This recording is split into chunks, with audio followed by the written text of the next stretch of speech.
ஐய்யய்யோ! இது உலக நடிப்புடா சாமி! அப்படின்ற மாரி ஒரு சம்பவம் தான் நேத்து கார் டாஸ்க்ல நடந்தது. அப்ப எல்லாம் ட்ராமாவாப்பா! அப்படின்ற மாரியான நெறைய விஷயங்கள் வந்து பார்த்தீங்கன்னா, நேத்து வந்து தோணுச்சு. ஸோ, அத பத்தி தான் நம்ம வந்து பேச போறோம். ஸோ, என்ன எனக்கு மனசுல தோணுச்சோ, இந்த ஷோ வந்து முழுக்க முழுக்க ஸ்கிரிப்டட் அப்படின்ற மாரி நெறைய விஷயங்கள் தோணுச்சு. ஸோ, அத பத்தி உங்ககிட்ட ஷேர் பண்ணணும் அப்படிங்கிறது தான். இதில் நடிப்பு அரக்கன் வந்து வாட்டர்மெலன் ஸ்டாரா இருக்கலாம். ஆனா நடிப்பு அரக்கி வந்து பார்த்தீங்கன்னா, சாண்ட்ரா அப்படிங்கிறத நான் ஆணித்தரமா சொல்லிக்கிறேன். இப்ப நம்ம வீடியோக்குள்ள போகலாம். ஸோ, கார் டாஸ்க் ஆரம்பிச்சு உள்ள வந்த உடனே வந்து பார்த்தீங்கன்னா, ஃபர்ஸ்ட் ட்ரிகர் யார் பண்ணா? விக்கல்ஸ் விக்ரம். ஓகே. இப்ப வீடியோக்குள்ள போறதுக்கு முன்னாடி லைக், சப்ஸ்கிரைப் மறந்துறாதீங்க. ஏன்னா அத பண்ண மாட்றீங்க. பண்ணிருங்க. ஓகே. விக்கல்ஸ் விக்ரம் வந்து என்ன பண்றான் அப்டின்னா, "என்னங்க இந்த சீட்ல நீங்க ஜாலியா உட்கார்ந்துருக்கீங்க. இங்க வந்து நீங்க இதெல்லாம் பண்ணுவீங்க" அப்படின்ற மாரி பேசுறப்ப, நம்ம சாண்ட்ரா வந்து வார்த்தை விடுறாங்க. அதாவது அவன் என்கிட்ட வந்து கவுண்டர் அடிக்கும்போது, இவங்க வந்து "அவங்க இதுதானே பண்றாங்க எப்பயுமே" அப்படின்னு சொல்றாங்க. அப்ப பாரதி கம்முனு கொஞ்சம் ஒரு மாரி ஆயிருது. உடனே என்ன பண்றா, பாரதி வந்து கண்ண காட்டுறா அப்படி.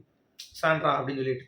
உடனே ஓகே அப்படின்னு சொல்லிட்டு டக்கு டக்கு டக்குன்னு நம்ம கமருதீன் வந்து ஆரம்பிக்கிறான். ஸ்கேம்ட்ரா அப்படின்னு ஆரம்பிக்கிறான். இப்ப ஸ்கேம்ட்ரா அப்படின்னா, கமருதீன வந்து நீ ஒரு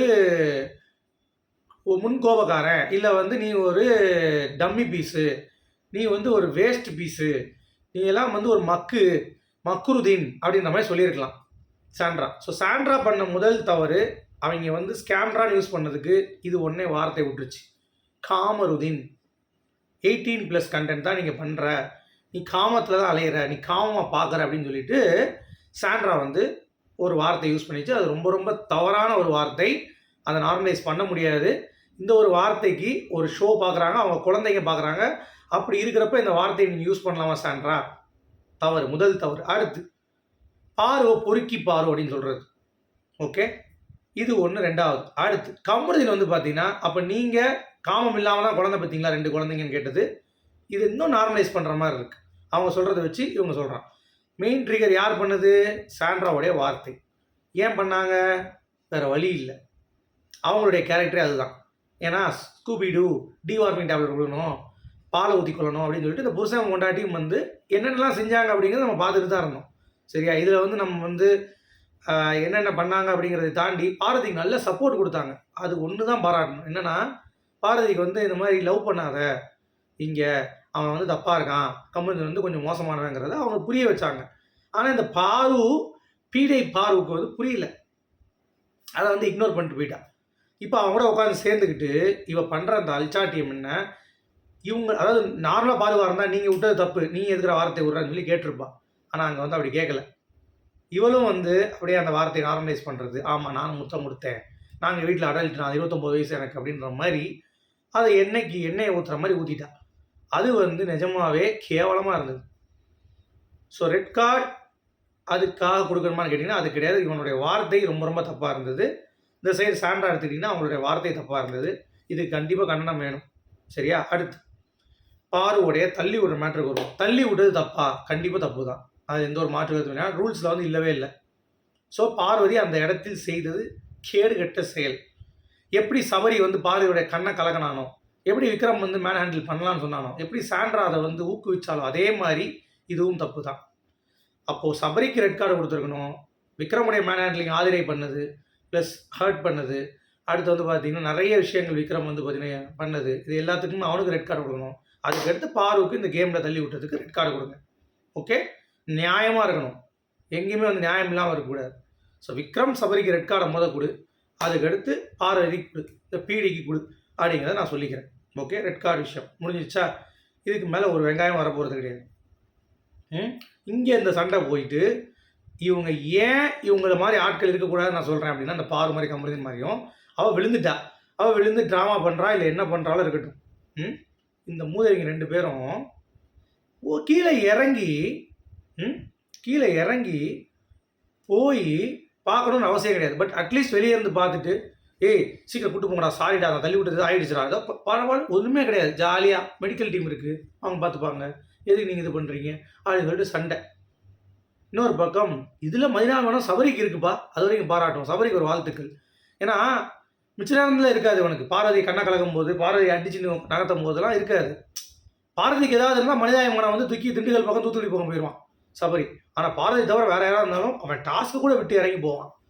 so what kind of character is Sabari அப்படிங்கிறது எனக்கு ஆச்சரியமாக இருக்குது. ஸோ வாழ்த்துக்கள் சபரி அப்படின்னு சொல்லிக்கலாம். அடுத்து இந்த விக்கல்ஸ் விக்ரம் எல்லாத்தையும் போட்டு தாக்குவான். ஆனால் சாண்ட்ரா அடித்தவனே அவன் என்னமோ உத்தம மாதிரியும் ஒன்றுமே பண்ணாத மாதிரியும் சாண்ட்ரா கிட்ட போய் ஐயோ சாண்ட்ரா கீழே விழுந்துட்டா இவன் எப்படா இந்த மனசு வருது அப்படின்னு சொல்லிட்டு அவன் ஒப்பாரி வைக்கிறதும் நடிப்பின் உச்சம். யார்?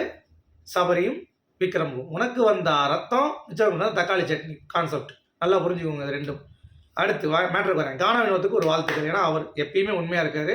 அவருக்கு கோவம். இந்த பார்வதி கிட்ட பேசாதுன்னு சொல்லி இவன் சொன்னேன் வாயை விட்டு பேசினே இருக்கான். அறிவே கிடையாதுன்னு சொல்லிட்டு இவரை ஒரு திட்டு பார்வதியை. அந்த சைடு வந்து பார்த்தீங்கன்னா போயிட்டு கமருதினையும் திட்டு கேட்க மாட்டேன் அம்மா இல்லாத பையன் இருக்கேன். அப்புறம் சபரி உள்ளே வந்துட்டு அரோரா இறங்காத தப்பு இது பண்ணிட்டு அவன் அரோராவை காப்பாற்றுற எதுக்குன்றதான் பார்வதி ஜெயிக்கக்கூடாது. அவன் பார்வதி மேலே வன்மம் சபரிக்கு. அதனால் தப்புன்னு மூடிட்டு அவன் வந்து பயங்கரம் பில்டப் கொடுத்துட்டு வந்துட்டு இந்த ஆக்டை பற்றி பயங்கரமாக பேசுகிறாங்க ரெண்டு பேரும். கானாவினோத் பேசுகிறாங்க ஓகே, பட் சபரி விக்ரம் இதுக்கு பேசுவதற்கு உனக்கு தகுதியே கிடையாது. ஏன்னா நீங்கள் ரெண்டு பேரும் இந்த வீட்டில் அதை பண்ணியிருக்கீங்க திருப்பி. அதை நீங்களே திருப்பி ரிப்பீட் பண்ணுறப்ப நீங்கள் பேசுகிறதுக்கு தகுதி கிடையாது. சரியா? பார்வதி பண்ணது தப்பு, நீங்கள் பண்ணதும் தப்பு. அதை நீங்கள் உணர்ந்து கொள்ள வேண்டும், புரிந்து கொள்ள வேண்டும் அப்படிங்கிறது நியாயமாக பார்க்குறவங்க எல்லாத்துக்குமே தெரியும். சரியா? ஸோ நான் இங்கே வந்து நியாயமாக ரிவ்யூ பண்ணுறேன். பார்வதி தப்பு, கமருதீன் தப்பு. அதே நேரத்தில் சபரி விக்ரமுடைய இந்த இடத்தில் ஸ்டாண்டு கரெக்டாக இருந்தாலும் அவங்க இதுக்கு முன்னாடி அந்த தவறை பண்ணிவிட்டு உத்தமர்கள் போல் பேசுவது அப்படிங்கிறது வந்து எனக்கு வியப்பாக இருந்தது. ஓகே, நேற்று கூட சபரிக்கு வந்து நான் சொன்னேன் பரவாயில்ல அப்படின்ட்டு. ஆனால் அவன் இதுக்கு முன்னாடி ஒரு கேடுகட்ட செயலுக்கு துணை முடிஞ்சிருக்கான். இப்போ ஒரு நல்லவன் மாதிரி யோக்கியம் மாதிரி வந்து சீனா போடுறது அப்படிங்கிறதெல்லாம் ஃபேக்கு தான். அவன் ஃபேக்குங்கிறது ஸ்டாம்ப் தான் திருப்பி ஊத்துற மாதிரி இருக்குது. ஸோ கானா வினோத் தான் டிசர்வ் வின்னர் மாதிரி இப்போ நமக்கு க்ளீனாக புரிஞ்சிருச்சு. ஓகேவா? இது ஒரு பக்கம் போயிட்டுருக்கு. உள்ளே போனாலே இங்கே திவ்யாவும் அரோராவும் சுபிக்ஸாவும் தவிர வெளியே வரமாட்டாளு கானாவினோத் மாதிரி. ஏன்னா அவளுக்கு வேணும், அது தெரிஞ்சு போச்சு சாண்ட்ரா வந்து இது ஏதோ பண்ணுது அப்படின்ட்டு. உட்காந்துக்கிட்டு பார்வதியை பிடிச்சி திட்டுன்னு திட்டி திவ்யா ஸ்கோர் பண்ணுது. அது மட்டும் இல்லாமல் அதுதான் ஒரு வார்த்தையை பிடிச்சா பிடிக்கும்ல, கேவலமான வார்த்தை எல்லாம் கேட்டுட்டு இருக்காங்க. இப்படிப்பட்ட வார்த்தையை பயன்படுத்தவே கூடாது. அந்த மாதிரி ஏதோ ரூசு கிளவிங்குது, சூனிய கிளவிங்குது, சூனிய பொம்மைங்குது, குட்டிச்சா தாங்குது, அது இதுன்னு சொல்லி பார்வதியை போட்டு தாக்குன்னு தாக்குது. இவ்வளோ சொல்கிற சாண்ட்ராக்குடையாவது நீ என்ன பிடிங்கிறதுக்கு உட்காந்துருக்க உள்ள போய் பா நீ கேட்டால் அவள் நீ உட்காந்துருக்கா நான் அதுக்கு போகணுன்றா. அவள் அடித்து தள்ளு நான் கேம் விட்டு. நீ தான் அவ்வளோ பாசமாக இருக்கன்றீ சென்ட்ரிக்குன்ட்டு போக வேண்டியதானே. இந்த அரோரா அப்படியே அழுதுகிட்டே உட்காந்துக்கிறது, போகாமல் இறங்கிக்கிறது. மனிதாபிமானம் பார்த்தீங்களா? ஏன்னா இவங்களே திவ்யா விட்டுருங்க, இந்த திவ்யா நான் சேர்க்கல. அரோராவும் நம்ம சுபிக்ஷாவும் இதை ஒரு டாஸ்க் பண்ணலான்னா தெரியும். அதுக்கு முன்னாடி பாதையை பிடிச்சி தள்ளி விட்டு அமுக்கி மனிதாபிமானற்ற செயல் செய்தார்கள். செஞ்சாங்களா? அதுதான். ஸோ அவங்களுக்கு ரெட் கார்டை கொடுங்க. தப்பு தானே? கமருதீன் உயிர் போயிட்டு வந்துச்சு. விக்ரம் வந்து சபரியோட அடித்தானே டங்குன்னு, பாரதி தூக்கி அடித்தானே, அதுக்கு ரெட் கார்டு வலிக்காதா? ஆதிரை தள்ளி விட்டானே விக்கல்ஸுக்கு, அதுக்கு என்ன சொல்லுங்க. அரோரா சுபிக்ஷா எல்லாம் சேர்ந்து அமுக்கி எல்லாம் பண்ணிங்களே, எங்கே ரெட் கார்டு? எங்கே எல்லாம் ரெட் கார்டு கொடுங்க. அதுக்கு எடுத்து பாரதி கொடுக்கலாம். ஆனால் கமருதீன் இந்த வாரம் கண்டிப்பாக இருக்குது. ஏன்னா வார்த்தை சரியில்லை, கேவலமாக பேசுகிறான். பாரதி கூட அது கேம்னு சொல்லிட்டு போயிடுவாங்க. பாரதி ரெட் கார்டெலாம் வாய்ப்புகள் கிடையவே கிடையாது. கமருதீனுக்கு வாய்ப்பு இருக்குது. ஏன்னா கமருதீனுக்கு ஏற்கனவே நிறைய வார்த்தைகள் யூஸ் பண்ணியிருக்கான், திருப்பி ட்ரிகர் பண்ணிகிட்டு இருக்கான் அப்படின்றத அவனுக்கு வந்து சொல்லுவாங்க. ஸோ இதெல்லாம் ஒரு பக்கம் இருக்கட்டுங்க. இதெல்லாம் ஒரு பக்கம் இருக்கட்டும். அடுத்து தான் இதில் ஒரு நடன புயலாக உள்ளே புகுந்து வேறு லெவலில் வந்தக்கூடிய ஒரு ஆட்டக்காரி அப்படின்னு சொல்லலாம் நம்ம சாண்ட்ராவுடைய என்ட்ரி. நடிப்பு அரக்கி. நான் ஏன் சொல்கிறேன்னா, இங்கே எல்லாம் வந்து எல்லாம் ரெடி பண்ணி கொண்டு போயிட்டாங்களா, திருப்பி ஹாஸ்பிட்டல்னு வராங்க, அப்படி தாங்களாக நடந்து வராங்க. வந்துட்டு எதுக்கா சொல்லி வந்த அப்படின்னு சொல்லி கேட்குறப்ப, இல்லைடா எனக்கு இது உடனே பிக் பாஸ் வந்து கூப்பிட்டு வச்சு சாண்ட்ராவுக்கு வந்து இந்த மாதிரி சீக்கிரம் செய்தி வருது, அவங்களுக்கு பேச விடாமல் பண்ணுங்க, பேசாமல் படுக்க வைங்கன்ட்டு உடனே சரின்ட்டு படுக்க வச்சுடுறாங்க. ஒரே சிரிப்புங்க, ஜாலியாக. எந்த ஊர்லங்க ஃபிக்ஸ் வந்துட்டு அரை மணி நேரத்துக்குள்ளே திருப்பி வீட்டுக்கு வராங்க. இது வந்து தெரியலையாங்க. விக்ரம் தூக்கி சும்மா ஒரு ஆக்டிங்கை போட்டு தூக்கிட்டு போய் திருப்பி தூக்கிட்டு வந்துட்டு எவ்வளோ கேவலம் பாருங்க. ஜாலியாக பேசிக்கிட்டு உட்காந்துக்கிட்டு இருக்காங்க. கேட்டால் ஃபிக்ஸ் வந்துருச்சான், அவங்களுக்கு படபடன்னு ஆகிடுச்சான். தூக்கிட்டு போனாங்க ஹாஸ்பிட்டல். ஃபிக்ஸுக்கு ப்ரொசீஜர் தெரியுமா? யாருக்காவது மெடிக்கல் ஏதாவது கேட்டு பாருங்கள்.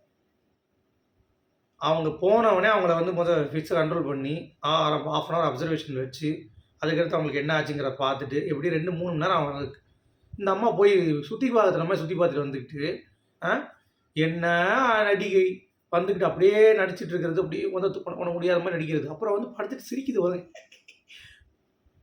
யாரா இவ, ஆஸ்காரை கொடுங்கடா இவளுக்கு அப்படின்ற மாதிரி இருந்துச்சு. அப்போ இவங்க உட்காந்துக்கிட்டு அப்படியே மனிதாபிமானம் இவங்களுக்கு இல்லை. ஏன்டா உங்களுக்கு முதல் இருந்துச்சாடா விக்ரமுக்கும் சபரிக்கும்? கொடுத்தா எல்லாத்துக்கும் கொடுங்க கைஸ் ரெட் கார்டு. பாரதி கொடுத்தா சபரியும் கொடுக்கணும், விக்ரமும் கொடுக்கணும், அரோரா கொடுக்கணும், சுபிக்ஷா கொடுக்கணும். கமருதீன் கொடுத்துட்டு போங்க. ஏன்னா கமருதீன் வார்த்தை விடுறான், நிறைய விஷயங்கள் பண்ணுறான். இதை நீங்கள் எப்படி பார்க்குறீங்க? உங்களுடைய கமெண்ட்ஸ்.